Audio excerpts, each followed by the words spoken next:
ये साप्ताहिक बाइबल का उपदेश Plainfield Christian science church independent से है, जो प्लेनफील्ड, न्यू जर्सी, अमेरिका में है। अधिक जानकारी के लिए कृपया हमारी वेबसाइट पर जाएं www.plainfieldcs.com। आपके अध्ययन के लिए ये पाठ रविवार 7 सितंबर 2025 के लिए है। विषय: आदमी, स्वर्णपथ, अब्रानियों और विश्वास के बिना ईश्वर को प्रसन्न करना अनहोनी है। उत्तरदायी ध्यान। भजन संहिता। हे यहोवा, मेरा भरोसा तुझ पर है, तुझे कभी लाजित होना न पड़े। तू अपने धार्मी होने के कारण मुझे छुड़ा ले। मैं अपनी आत्मा को तेरे ही हाथ में सौंप देता हूँ। हे यहोवा, हे सत्यवादी, तूने मुझे मोल लेकर मुक्त किया है। मैंने बहुतों के मुंह से अपना अपवाद सुना। चारों ओर भय ही भय है। जब उन्होंने मेरे विरोध आपस में सहमति की, मेरे प्राण लेने की युक्ति की। हे यहोवा, मैंने तो तुझी पर भरोसा रखा है। मैंने कहा, तू मेरा परमेश्वर है। जो अहंकार और अपमान से धार्मिक की निंदा करते हैं, उनके झूठ बोलने वाले मुंह बंद कर दिए जाएंगे। आह, तेरी भलाई क्या ही बड़ी है, जो तूने अपने डरवियों के लिए रख छोड़ी है और अपने शरण आगतों के लिए मनुष्यों के सामने प्रगट भी की है। हे यहोवा पर आशा रखने वालों, हियाव बांधो और तुम्हारे हृदय दृढ़ रहें। पाठ उपदेश बाइबल में से। भजन संहिता। हे मेरे मन, यहोवा को धन्य कह, और जो कुछ मुझ में है वो उसके पवित्र नाम को धन्य कहे। हे मेरे मन, यहोवा को धन्य कह, और उसके किसी उपकार को ना भूलना। वही तो तेरे सब अधर्म को क्षमा करता और तेरे सब रोगों को ठीक करता है। भजन संहिता। यहोवा की व्यवस्था खरी है, वो प्राण को बहाल कर देती है। यहोवा के नियम विश्वासयोग्य हैं, साधारण लोगों को बुद्धिमान बना देते हैं। यहोवा के उपदेश सिद्ध हैं, हृदय को आनंदित कर देते हैं।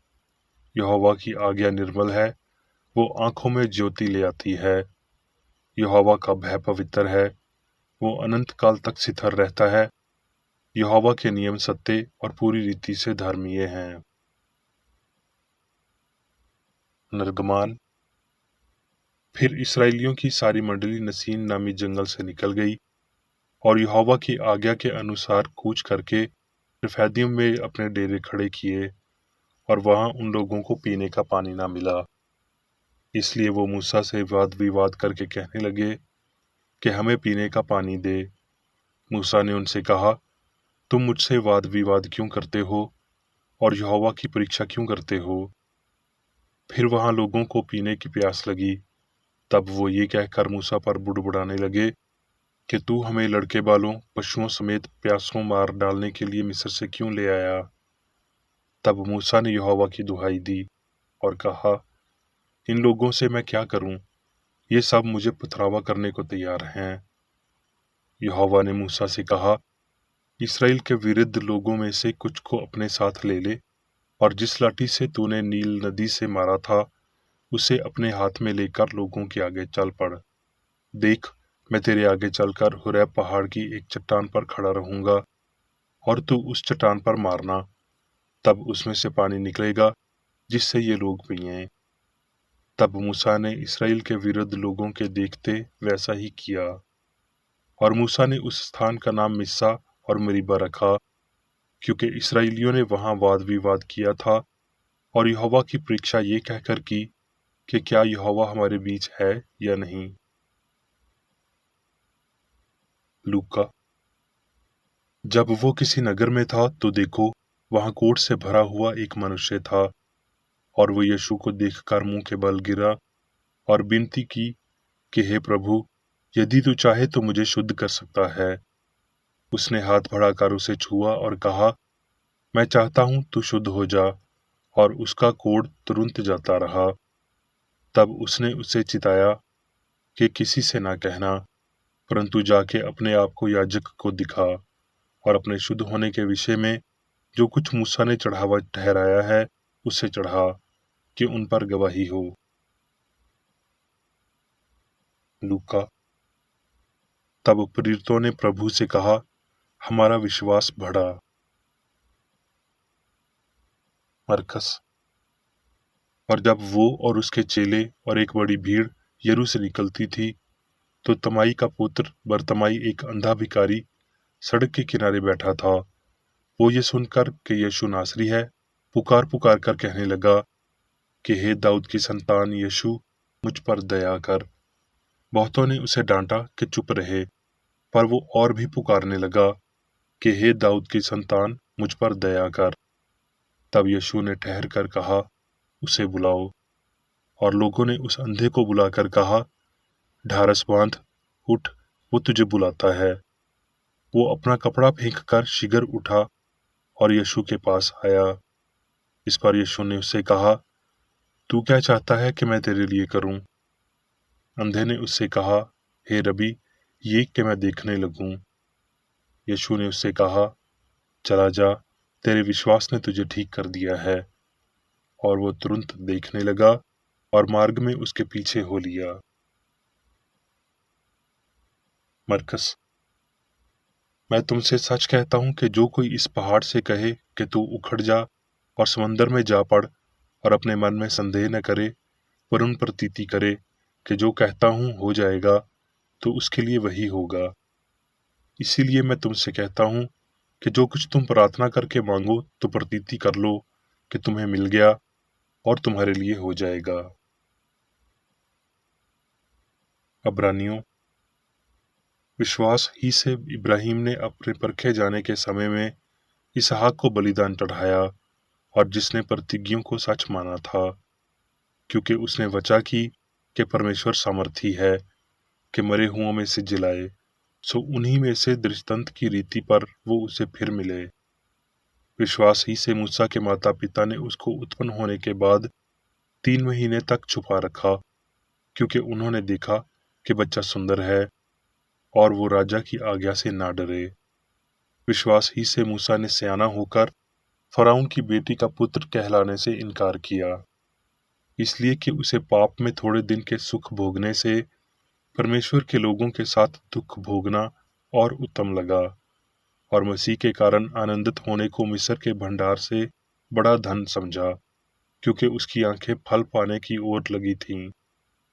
विश्वास ही से राजा के क्रोध से ना डरकर उसने मिस्र को छोड़ दिया, क्योंकि वो अनदेखी को मानो देखता हुआ दृढ़ रहा।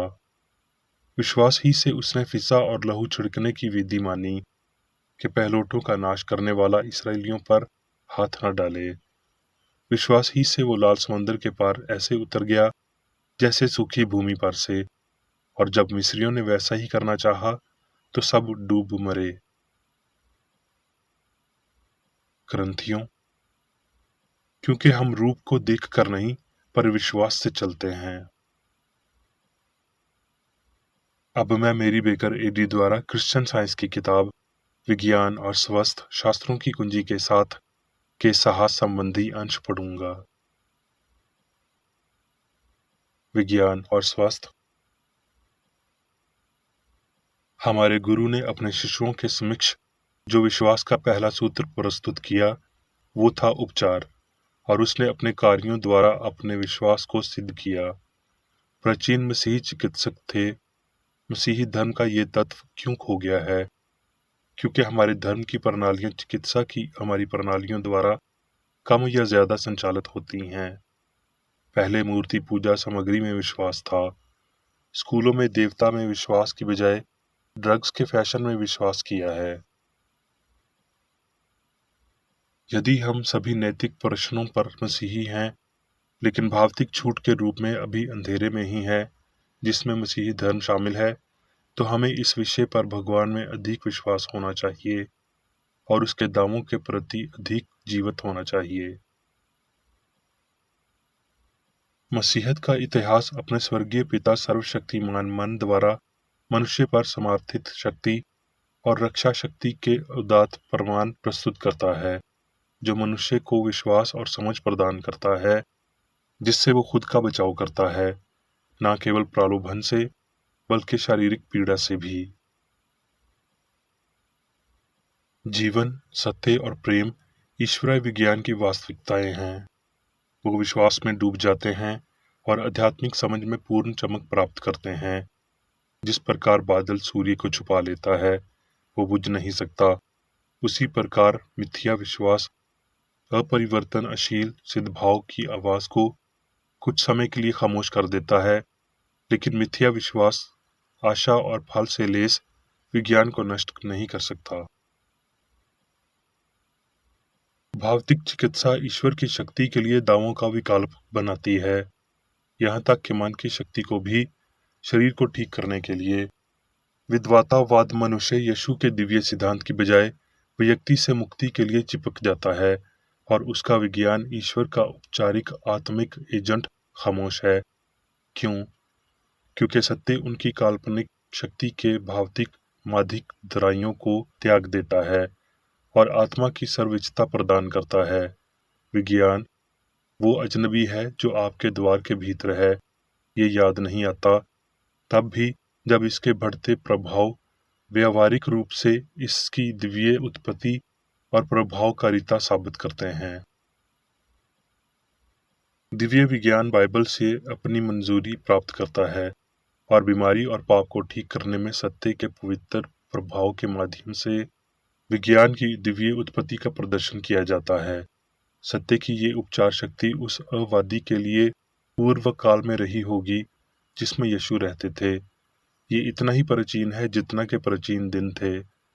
ये सभी जीवन के माध्यम से रहता है और पूरे अंतरिक्ष में फैला हुआ है। दिव्य तत्व मीमांसा अब एक प्रणाली, एक ऐसे रूप में सिमट गई है जैसे हम जिस युग में रहते हैं उसके विचारों द्वारा समझा जा सकता है और उसको अनुकूल बनाया जा सकता है।